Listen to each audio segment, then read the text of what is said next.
Welcome to my latest edition of Bank It or Tank It. I'm Chad Shoup, and this week I'm excited to be able to break down a stock that one of you all recommended. This one came from Patrick. He left me a comment the other week, told me to take a look at AbbVie. So that's the company that we're going to run through our Bank It or Tank It analysis on today. Remember, we're going to be looking at the fundamentals, the sentiment, the technicals, plus a few of the current events that are going on for the stock to come down and figure out whether or not this is a stock that we want to bank on over the next 12 months or it's a stock to tank and that it's going to head lower in the coming months. So at the end of the video, stay tuned because I'll give you my exact price target for where I see shares of AbbVie trading at the end of this 12-month time frame. So let's dive right into it today and look at AbbVie for our Bank It or Tank It. So before we dive into the details for AbbVie, I just want to give you a quick reminder. Scroll right below this video and click subscribe so that way you don't miss out on any of my weekly insights or my Bank It or Tank It videos. And be sure to comment as well. Let me know what stock you want me to take a look at so I can feature it in an upcoming Bank It or Tank It, because every week this year I want to review a stock that you all recommend. So I have plenty in the comment section, but keep those comments coming, letting me know what stock you want me to take a look at so I can feature it in an upcoming video, because this stock this week was AbbVie and it came from Patrick. He left a comment on a video a couple of weeks ago and I was able to feature it in our video today as the main stock for our Bank It or Tank It analysis. So just scroll right below the video, leave me a comment and make sure you subscribe. Now for AbbVie, there's a lot going on for this stock, especially in the current events. You look at the coronavirus, and AbbVie is a stock that's benefiting from that because over in China, they're using two drugs from AbbVie to help treat the virus. There's no cure, but they're using it to help treat it. So they're seeing a little bit of a benefit.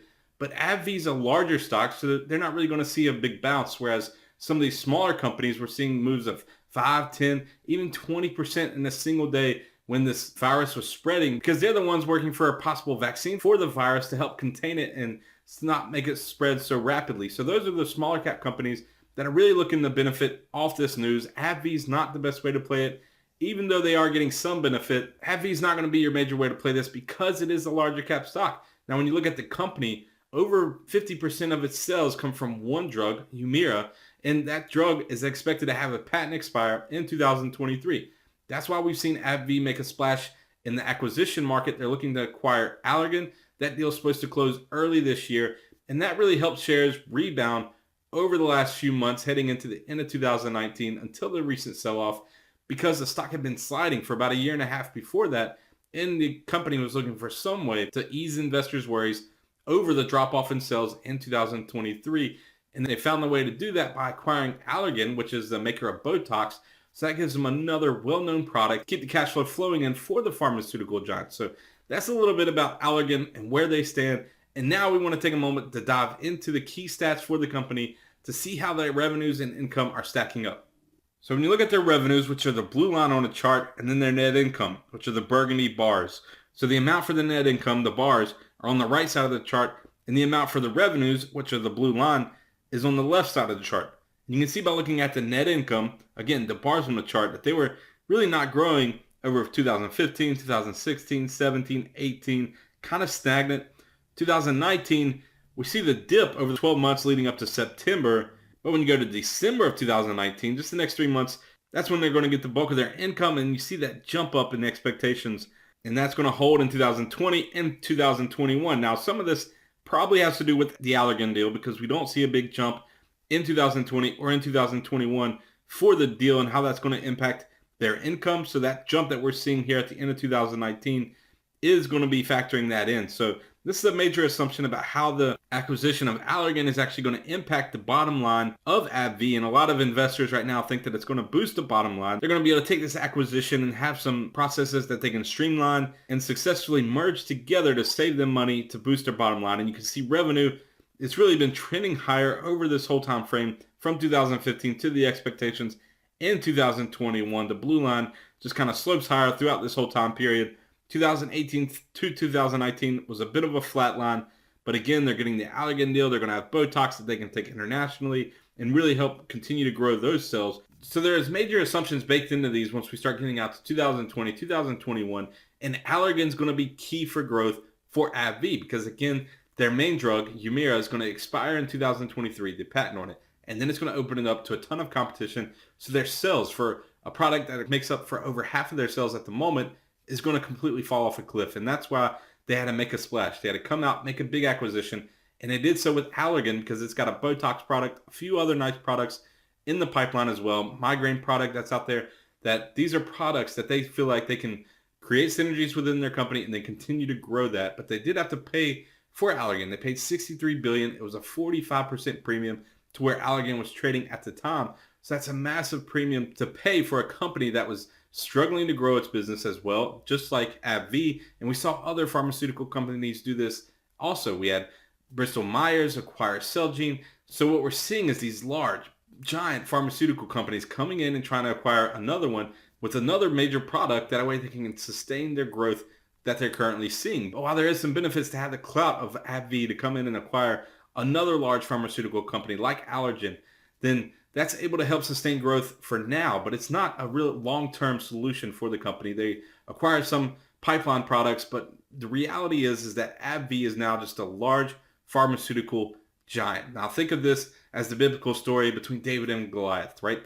These large giant companies are like Goliath. Now they move slow, they're sluggish, they're losing a step on the competition, whereas the David-like companies, these smaller, more agile, and using these secret weapons, if you will, to come in and disrupt the industries. And the healthcare industry is one that's going through a major disruption right now. So AbbVie is kind of these giants that's on their way out, really struggling to find a way to gain ground. And we're going to dive deeper into AbbVie today to figure out whether or not this is a stock that I want to bank on or tank. But if you're interested in finding these David companies, then my colleague, Charles Mizrahi, just posted a new video that dives into how he is able to locate these smaller, more nimble companies that have excellent management, excellent growth opportunities, and they're really coming up not to necessarily slay these giants, but to really disrupt this industry. So if you want to check that out, just scroll below this video. I'll have a link that you can check out his new video that he posted that'll tell you more about exactly how you want to get in to identify these companies, the smaller David companies that are really going to offer the explosive growth in the years to come. So scroll below the video, check that out. Now for AbbVie, we want to jump back into this and we want to take a look at the current estimates that the analysts have rated on the stock. And you can see here that analysts are pretty bullish. They have it rated as 2.08. That's enough to get in an outperform rating, with a 1 being a buy, a 5 being a strong sell. So they're on the higher end of this range. This is through S&P Capital IQ. They have about 12 analyst ratings that they pulled in to get this average. So it tells us that the analysts are pretty bullish on the company and that they're willing to give this deal at least a shot. The big deal with Allergan is what they're all paying attention to. But right now they think it's the right move and they're going to stick with the company, keeping it rated as a buy. So now let's take a look at the comps for AbbVie to see how they stack up against the competition. Now I mentioned Bristol Myers earlier. You can see there on the list, as long as with these other pharmaceutical companies, Merck, Eli Lilly, Pfizer, Amgen, and so on. So there's several large cap companies here to deal with, but you can see AbbVie is still a very large cap stock. 123 billion is their market cap versus the average of 138 billion. So AbbVie is up there in the higher end of this range, not quite above the average, but they are one of the larger pharmaceutical companies. You can look at this list. They're pretty much all large cap pharmaceutical stocks. So that's part of the reason why the mean is so high. When we look at short interest, as a percent of the shares outstanding, they have the highest at 5.2%. So this is a bit of a dilemma here between the analyst community, which have it rated as a buy, and then the amount of short sellers in the stock actually are above all the other pharmaceutical companies. The average, they have 5.2%. So that's a pretty significant move when the mean is 1.5%. So they're more than 3 times above the mean for the industry, for the mean for their competitors. So it's a little alarming and something you want to keep an eye on, because these are investors that expect this stock to really plunge from here.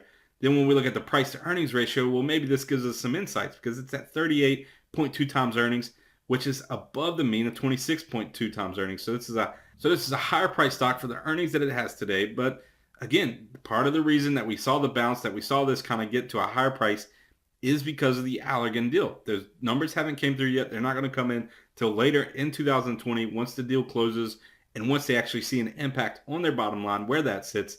But that's part of the reason that we're seeing a higher price to earnings for AbbVie than the rest of the average from these competitors, because investors are already accounting for that move. And when we look at the price chart, you'll see how that really impacted the stock when the deal was announced in June 2019 to what happened to the stock over the next 6 months. And then when we look at the total revenues and net income, the compound annual growth rate over the last 3 years, AbbVie did pretty well for revenues. They were up 9.2% on average over those 3 years. And then the mean for the competitors was just 3.7%.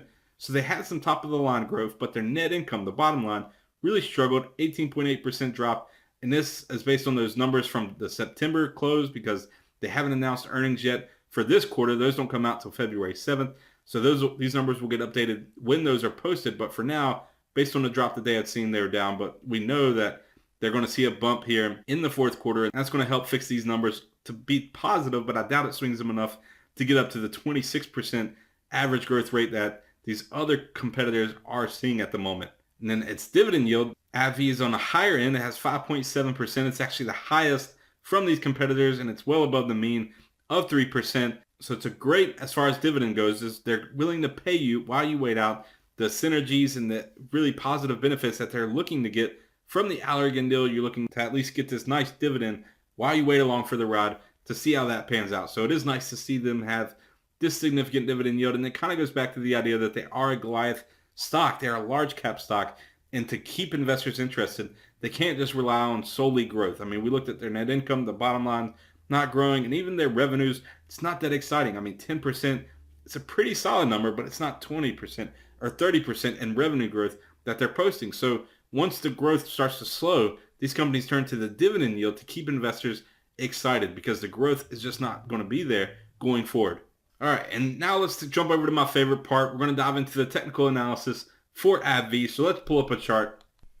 Now, I actually don't have the lines pulled up just yet. Don't worry, I have a template with all the trend lines that we're going to pay attention to that we'll be able to just click on and it'll pop up in just a minute. But before I clutter the chart with several lines and the moving averages and all that, I just wanted to take a look at the price action so that way you can see kind of what's been going on with the stock. So first, we're going to start with the stock just over the last month or so. We're going to take a look at the Allergan deal. Now, on June 25th is when the deal was announced, and you can see that the stock actually dropped about $8 a share on the news that they were going to acquire Allergan. And the reason that we saw this initial drop is because of the price they paid, a 45% premium to where the stock was currently trading. While they know that there's synergies and there's going to be some benefits to the deal, was it worth the premium that they paid?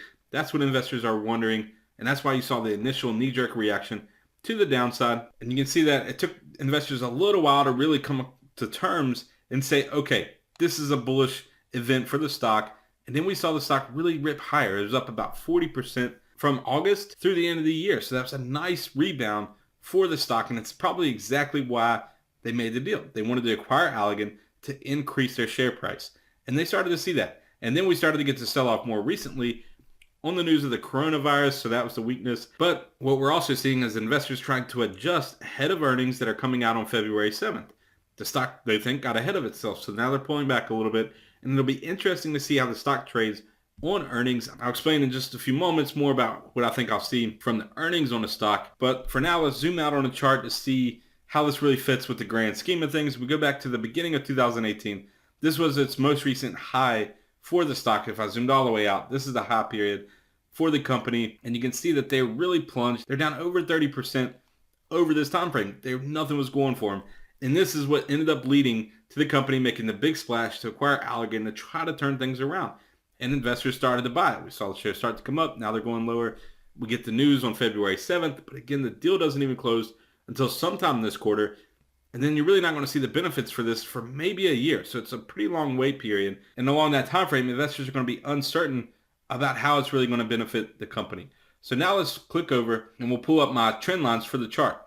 So I have a few things going on here, but we always like to start simple. So let's just look at the 200-day moving average. It's in yellow, and it's giving us a bullish sentiment reading at the moment because it's trading above the 200-day moving average. The 200-day moving average is now trending slightly higher. It has an upward slope to it instead of a declining one. So it's a stock trading above the 200-day moving average and a 200-day moving average trending higher. That gets a bullish sentiment reading, but you can see the stock is coming down close to it, so it'll be key to watch going forward. We really want this 200-day moving average to at least, if the stock falls to it, to at least act as support. If it breaks below that, you can see on the chart, and I'll zoom out a little bit, this green line on the bottom's the major support line, and it's a pretty long ways away from the 200-day moving average, which is about $78 a share down to $65 a share or so. So that's a pretty sharp move lower if the 200-day moving average fails as support. But now I have several red resistance lines on the chart. So these are the resistance, and we're seeing more resistance lines on this chart than usual because the stock is in a downtrend. So the resistance lines are more important. And I know a lot of people, when they look at trend lines on a chart, it's just, it just depends on where you draw them and how thick you make your lines on whether or not they're working. So I'm fully aware of that. And the trend lines, they do change. I use them to identify key levels. So when you looked at this move lower, there's a clear resistance level going on here.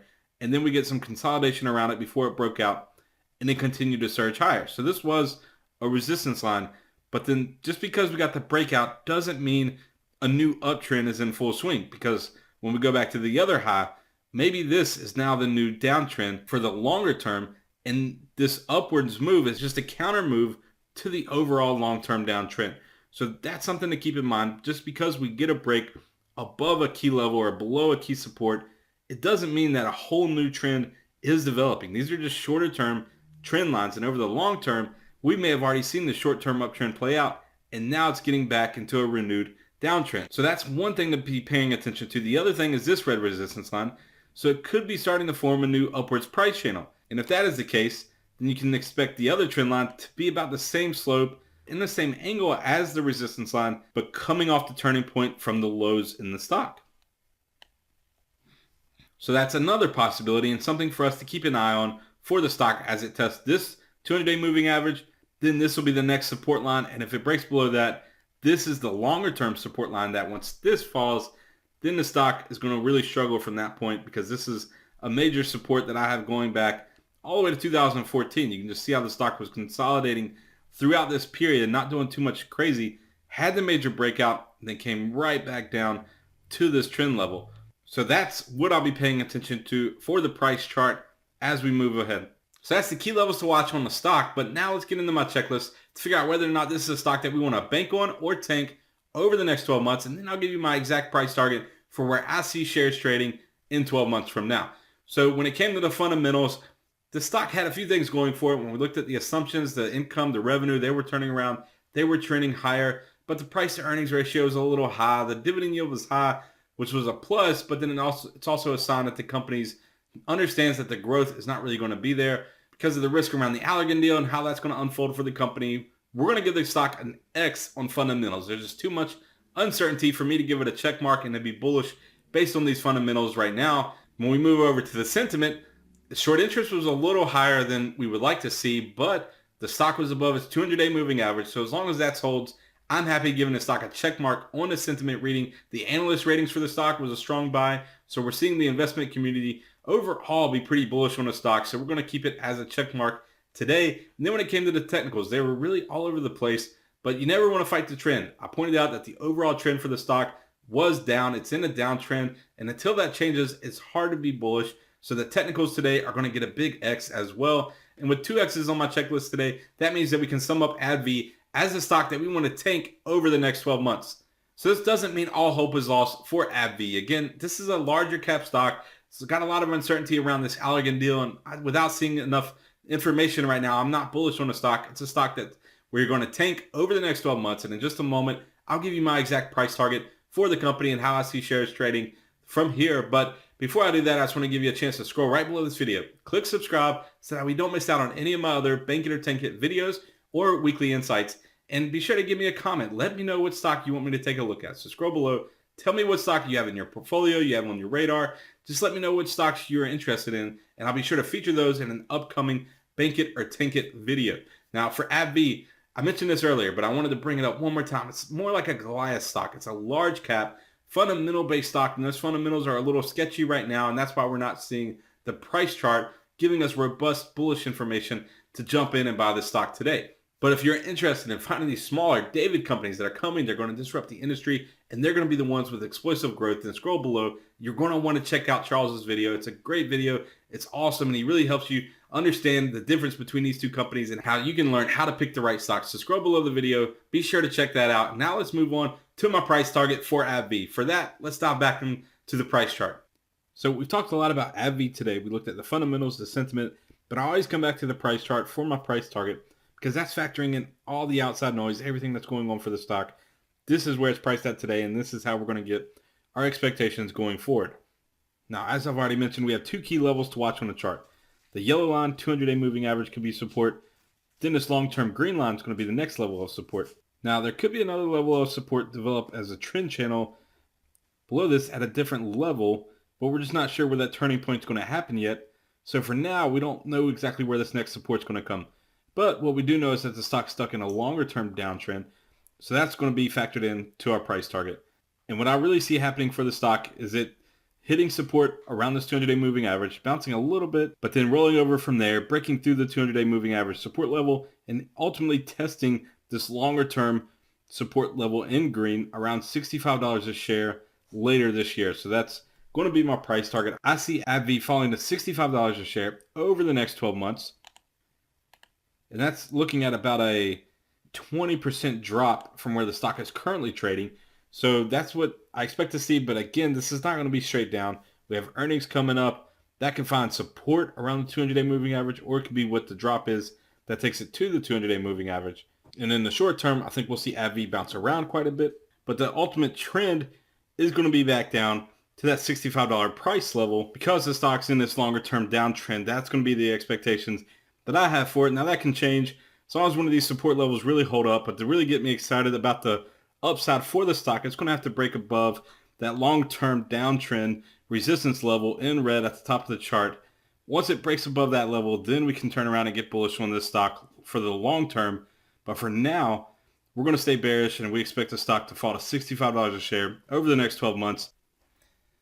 All right, so that's my price target for AbbVie. We're looking at $65 a share over the next 12 months. Again, it's not going to be straight down, but it's going to get there over the next 12 months. That's what my expectations are. And the earnings coming up on February 7th, there's a lot of uncertainty around that. I think we're going to see a pretty big move for the stock. So if you're interested in trying to play earnings, or you want to trade earnings like I do, and that's actually jumping in after the fact, following the proven historical analysis on where the stock's going to head, then scroll below and I'll have a link to the options course that I just recorded that'll tell you everything about how I trade options, the best way to do it, and the super simple approach to picking the perfect option. Regardless of what your expectations are, you can use this information, and on a stock like AbbVie, after they report earnings, you'll know exactly how to trade the stock. So be sure to scroll below the video and check that out. And don't forget my colleague Charles Mizrahi, brand new video he just posted. Check that one out to learn more about how you can find the David companies and avoid more of the Goliath stocks like AbbVie. So thanks for tuning in today. I hope you enjoyed my video. Don't forget to subscribe, comment below, and until next time,